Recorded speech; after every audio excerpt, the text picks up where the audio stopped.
Nobel জয়ী অর্থনীতিবিদ অমর্ত্য সেনকে SIR এর নোটিশ তার শান্তিনিকেতনের বাড়িতে পৌঁছে দিলেন বিএলও। মঙ্গলবার রামপুরহাটে জনসভা থেকে অভিষেক বন্দ্যোপাধ্যায় জানিয়েছিলেন যে এসআইআর এর সংশোধনের তথ্য জানতে পাঠানো হয়েছে অমর্ত্য সেনকেও।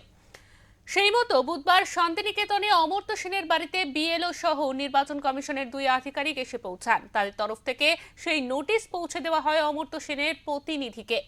যদিও জানা গিয়েছে অমর্ত্য সেনের মা অমৃতা সেনের জন্ম সাল ভুল তথ্য আকারে পেশ করা হয়, সেই জন্যই এই নোটিশ এসেছে অমর্ত্য সেনের কাছে। আগামী 16ই জানুয়ারি এই সংক্রান্ত নথি যাচাইয়ের জন্য বোলপুর শ্রীনিকেতন ব্লক অফিসে ডেকে পাঠানো হয়েছে তাকে। তবে এক্ষেত্রে অমর্ত্য সেনকে সশরীরে উপস্থিত না থাকলেও হবে।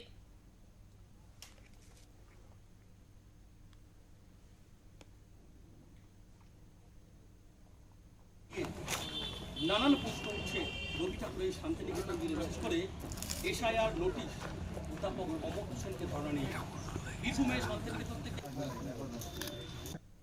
বলেন কোনো কাগজপত্র কিছু মিলছে না, ঠিক ইনফরমেশন এটা রিসিভ করতে হবে। আচ্ছা, বিষয়টা কিভাবে দেখছেন?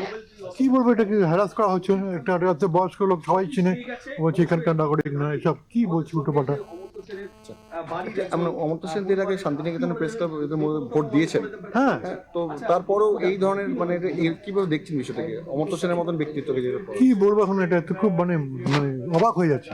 যে অমর্ত্য সেনের মায়ের সঙ্গে ওর বয়সের ডিফারেন্ট 15 বছরের কম, কিন্তু বিষয়টা হলো অমর্ত্য সেনের মায়ের বয়স, উনি জন্ম হচ্ছে 1914 সালের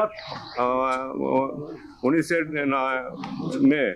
হ্যাঁ, সুতরাং অমর্ত্য সেনের যখন যখন জন্ম হয় তখন অমর্ত্য সেনের মায়ের বয়সের সঙ্গে ডিফারেন্স ছিল 19 বছর 6 মাস। এবং 1932 সালে অমর্ত্য সেনের মায়ের বিয়ে হয়, তখন অমর্ত্য সেনের বাবার বয়স ছিল প্রায় 32 বছর, কিন্তু ওরা ভুলবশত সেটাকে বলছে 1914টাকে 1918 করে ওরা একটা নোটিশ পাঠিয়ে দিল। কত বড় অমানবিক ব্যাপার যে তার বয়সটাকে তাদের লিখতে ভুল, হ্যাঁ, সেটাকে একটা অমর্ত্য সেনের মতো লোক, সারা বিশ্ববন্দিত মানুষ, তাকে একটা নোটিশ পাঠিয়ে দিল। এটা আমরা জানাবো। বলছি নোটিশ দিতে যাচ্ছেন তো? নোটিশ দিতে যাচ্ছেন ম্যাডাম?